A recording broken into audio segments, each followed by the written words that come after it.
Kimberly Go, Angel Joyce Mariano, Samantha Sigrid Soriano, and Sophia Chesca Conyas. So before we proceed po, we would like to ask you for your consent po to record this interview, and rest assured po na all information will be used solely for educational purposes. So simulan na po namin. Could you please briefly introduce yourself po and share your background in psychology?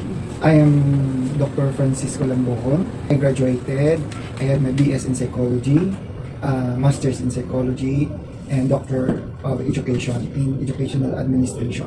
Okay, so I've been practicing 33 years as a practicing psychologist. Now I am running my own clinic, and I am also a consultant of one of the clinic in Quezon City, the Child Farm Possibilities Psychosocial Services Incorporated.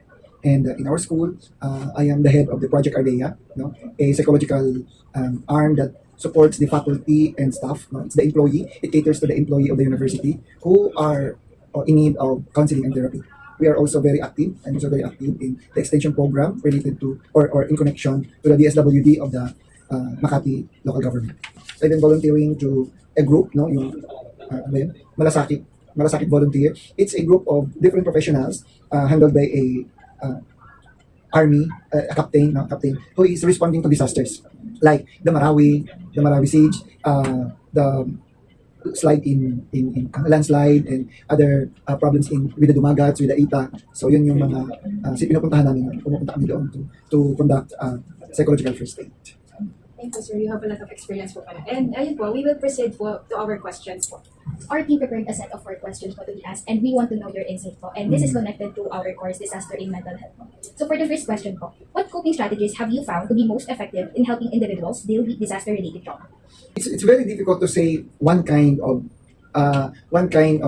coping strategy or coping technique, because individual experience of every person have different degree of impact. So the strategy that you are going to introduce to a person depends on the way how he experienced. Pag kayong dalawa nawalan ng bahay, pero siya okay lang kasi 2 beses na siya nawalan ng bahay, ikaw first time mo, so alin ba doon ang mas mabigat yung impact or experience? Dito meron na siyang resilience experience, ikaw wala pa, so mas iba yung strategy na ibibigay sa'yo. Lahat naman ng strategy is more on they can find someone to cling on. That's the first aid that we are going to do to the person. Realizing or bringing the person to the situation wherein he can find connection to, not to us, but connection to people na ito yung una, pinapalakas mo yung loob niya na kumapit. Kung sino man yung pwede niyong makapit, you are going to ask them, bring them to the point na malaman nila, ano ba ang kailangan mo sa ngayon? Di ba? Anong nawala sa inyo? Bahay. So, anong kailangan natin? Sabi niya, sana matayo yung bahay namin. Di ba? May mga ganyan. Sana mabalik yung anak kong nawala. May mga ganyan. Sige po. So, ano po ang next na gagawin? Or sino po kaya ang sa tingin mo makakatulong sa iyo ngayon? Tulungan mo ngayon maghanap.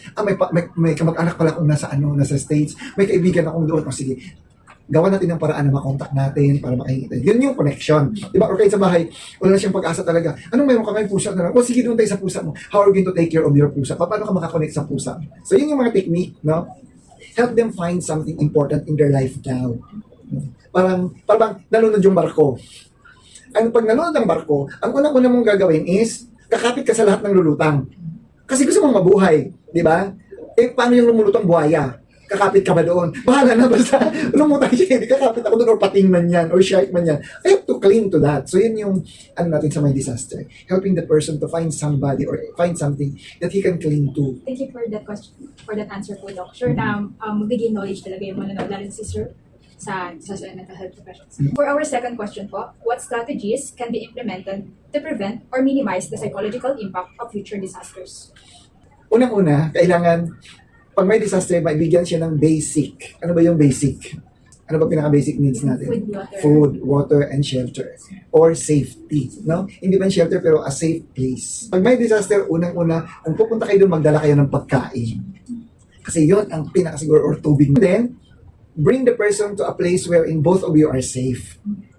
Kaya hindi kami natuloy sa Marawi. Mawag na naman ang marami. Huwag kayo tumuloy kasi may giyera na naman. So, hindi pa pwede. Habang nandyan yung danger, hindi ka pwedeng magbigay ng psychological first aid. Sunod na kailangan mong gawin is yung safe place. Safe sa inyo, place sa kliyente mo. Kadalasan, ang ginagawa natin, pag nagbibigay tayo ng mga psychological support, peace na lahat.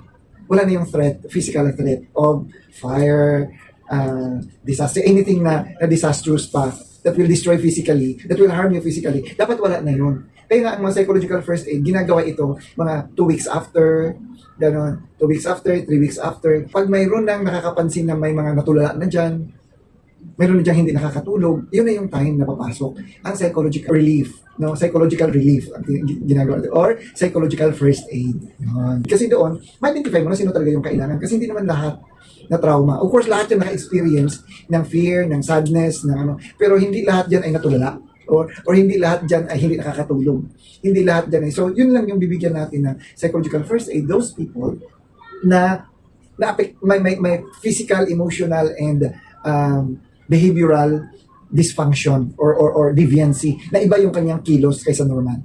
For that answer, Doc. So for the third question po, what advice would you give to individuals and communities to improve their mental resilience against future disasters? Ano lang naman talaga dito is yung readiness eh. You must be ready, and you, awareness of the place. Talagang knowledge of what is coming.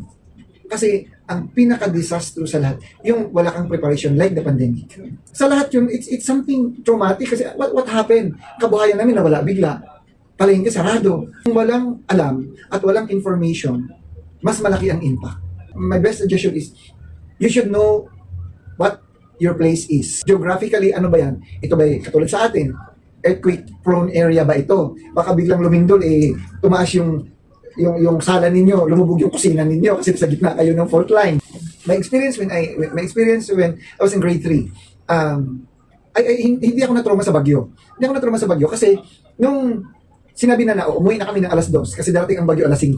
Ay, alas 6 or basta gabi na siya mga 7 ata, darating na yung bagyo. Dadaan mismo sa amin, sa baryo namin. No? So, piniprepare na ang bahay, tinali na yung mga haligi sa lupa. Tapos, yung isang bahay na tinitirahan namin, ang mga bahay kasi nakapatong lang. Parang nakapatong sa bato, mga ganyan, di ba, para ano. Pero mayroon kaming, yung kwarto na pinuntahan namin, na doon kami lahat nag-stay safe.